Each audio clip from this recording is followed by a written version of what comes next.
Pemirsa, kami akan menyapa sejumlah penelpon yang sudah bergabung bersama kami. Ada Bapak Khairul Muslim di Mataram, Nusa Tenggara Barat. Selamat pagi, Pak Khairul. Selamat pagi, Mbak dan Kang Yuda. Ya, baik, ya Pak Khairul, silakan dengan komentar Anda terkait topik editorial pada pagi ini. Baik, penting saya sampaikan dulu bahwa kami di NTB menyampaikan duka untuk saudara-saudara di Palu dan kami tetap bersama kalian. Yang kedua, banyak faktor yang mempengaruhi geliat ekonomi suatu daerah. Untuk daerah bencana seperti yang kami pernah alami di Lombok dan Palu, Donggala, Sigi dan sekitarnya, dibutuhkan adanya jaminan keamanan dari penjarahan, pencurian dan segala macam kejahatan. Masyarakat juga harus dijaga dari berita-berita hoax yang menimbulkan was-was dan ketidaktentraman mereka. Dan yang tidak kalah pentingnya adalah akses jalan menuju pusat-pusat kegiatan ekonomi seperti pasar harus semakin diperbaiki. Insya Allah pergerakan kegiatan ekonomi akan berjalan dengan baik. Dari jaminan keamanan ini, terakhir saya katakan tidak hanya tanggung jawab pemerintah, namun juga semua elemen masyarakat harus bahu-bahu menjaga agar daerah nyaman, aman, dan terkendali. Itu aja pendapat saya, Mbak. Iya, Pak Khairul, sebelum Anda berpisah begitu ya, mungkin Anda bisa jabarkan di Mataram, Lombok juga mengalami gempa yang cukup dahsyat dan juga cukup panjang dan berkali-kali gitu, begitu frekuensinya. Nah, berapa lama setelah gempa yang melanda Lombok, kemudian aktivitas ekonomi ini kembali bergeliat? 2 minggu kurang lebih setelah gempa terjadi dan dampaknya dirasakan masyarakat, geliat ekonomi mulai berjalan. Cuman kendalanya pada daerah-daerah yang jauh dari pusat-pusat keramaian dan pusat ekonomi agak terganggu akibat jalan ada yang lepas, ada yang tidak bisa dilewati. Itu teratasi dengan cepat dan masyarakat bahu-membahu menjaga daerah kami, daerah yang terjadi gempa itu. Ya, baik. Pak Khairul Muslim dari Mataram, Nusa Tenggara Barat, terima kasih sudah bergabung bersama kami. Saya ingin sapa penelpon kedua, Pak Ihwan di Jember, Jawa Timur. Selamat pagi, Pak Ihwan. Selamat pagi, Metro. Selamat pagi, silakan Pak. Kita ini krisis dimensional, multidimensional. Nah, kalau krisis tentang bencana alam, memang iya, coba berturut-turut kita itu. Dan ini akan datang Gunung Gamalama, Sipotan, kemudian di Aceh banjir, kemudian di Bandung sudah diperingatkan mengenai gempa. Terus nanti itu akan muncul gempa. Nah, selama ini kita bicara mengenai realita, mengenai hal-hal yang sifatnya faktual. Nah, ini kalau kaitannya dengan Pancasila kan sila kedua, ketiga, keempat. Sedangkan kita tidak pernah ngomong sila pertama, bahwa di dunia ini tidak ada kejadian yang kebetulan dan tidak ada suatu tanpa tujuan. Dan semuanya itu ada interrelasi, interdependensi. Nah, inilah mitra geologi, sarana kritik dan evaluasi muhasabah bahasa Arabnya kita itu, coba elit politik dan para birokrat tingkat tinggi. Ini ujian dan peringatan, ada sesuatu, istilahnya itu something wrong bagi kita kaitannya dengan masalah moralitas. Allah mengingatkan kepada kita tentang apa yang harusnya kita ketahui dan apa yang harusnya kita perbuat, kan begitu. Nah, peringatan ini ada soal tentang moralitas, saya kira begitu. Baik, terima kasih Pak Ihwan di Jember, Jawa Timur. Kami sudah tangkap. Kita berlanjut ke penelpon berikutnya, Pak Bambang Saptono di Surakarta. Selamat pagi, Pak Bambang. Ya, selamat pagi Metro TV, selamat pagi Indonesia. Selamat pagi, Pak, silakan.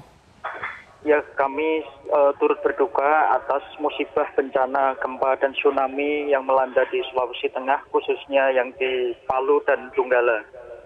Begini Mbak, yang terpenting bahwa kami turut mendoakan agar korban yang meninggal ini husnul khotimah, diterima di sisi Tuhan Yang Maha Esa.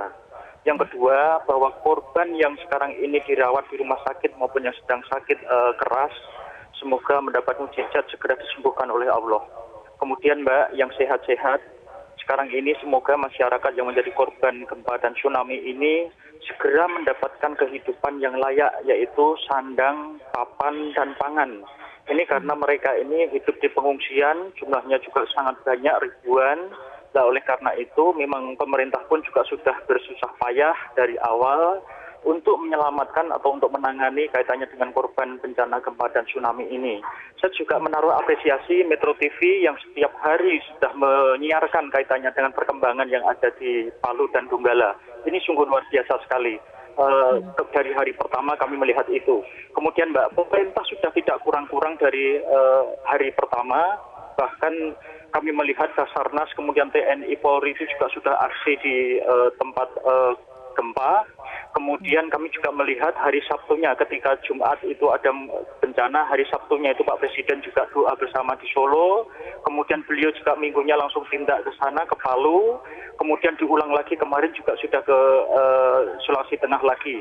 Ini artinya apa? Perhatian pemerintah, perhatian masyarakat ini semua dicurahkan untuk Palu dan Donggala. Sehingga apa? Ketika ada kekurangan, mari kita maklumi. Ketika kemarin ada isu kaitannya dengan penjarahan, jangan dibesar-besarkan. Ini memang kita tuh sedang diuji dengan bencana yang seperti itu. Kita tidak bisa memprediksi waktu itu. Sehingga ketika sampai bencana yang luar biasa seperti itu, kita maklumilah hal-hal yang kekurangannya. Yang terpenting Mbak, mari kita ke depan membantu pemerintah untuk menyelesaikan masalah-masalah ini, sehingga pengungsi juga sudah mulai tertangani dengan baik, dengan mendapatkan kehidupan sandang pangan papan yang lebih baik. Ya. Terima kasih Mbak, doa dari Solo. Terima kasih banyak Pak Bambang Saptono dari Surakarta sudah bergabung bersama kami. Nah ini menarik yang baru saja diungkapkan Pak Bambang, Kang Jajat, bahwa pemerintah sudah hadir bersusah payah luar biasa dan mengupayakan dengan cepat. Tapi ya memang jika ada kekurangan ini bukan sesuatu kondisi yang ideal begitu bencana. Anda melihatnya sama atau apa sebenarnya mungkin ada yang ditingkatkan lagi? Ya Pak Khairul Muslim ya, Pak Ikhwan, Pak Bambang, saya kira memang tadi saya di awal mengatakan dalam keadaan bencana, apalagi yang skalanya besar seperti itu, tentu yang hilang adalah kenormalan ya, kenyamanan. Nah karena itu saya kira memang kalau kita perhatikan ini soal psikologi misalnya Pak pemerintah pusat, hari Jumat terjadi, Sabtu, Minggunya sudah langsung ke sana, dan kalau tidak salah Pak Jokowi sudah 3 kali ya, 3 kali ke sana, dan 2 kali sejauh ini ya. Memberi kekuatan, memberi arahan, dan saya kira Pak SBY juga memuji langkah cepat itu. Tapi sekali lagi memang dalam keadaan bencana seperti itu, begini, yang kalau kita perhatikan Pak JK, Pak Yusuf Kala yang juga suka sangat sering menangani soal-soal seperti itu, memang karakternya sering sekali berbeda-beda ya di setiap tempat itu, setiap negara. Meskipun memang secara umum ya bencana, tapi karakter ininya beda-beda. Di desa-desa yang padat misalnya, di Palu kan padat sekali. Ya, Palu tentu bukan wajar, tetapi memang korbannya luar biasa besar ya, karena padatnya itu.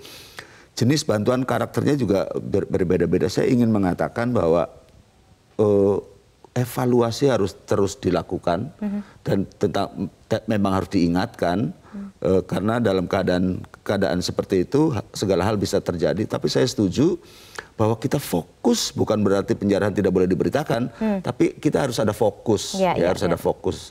Tidak boleh soal itu misalnya jauh lebih besar dibandingkan misalnya fokus utamanya memberi bantuan itu. Ya, apa yang terjadi memang sudah terjadi, kemudian sudah ada upaya untuk penanganinya, seperti TNI Polri sudah turun untuk menjaga begitu ya.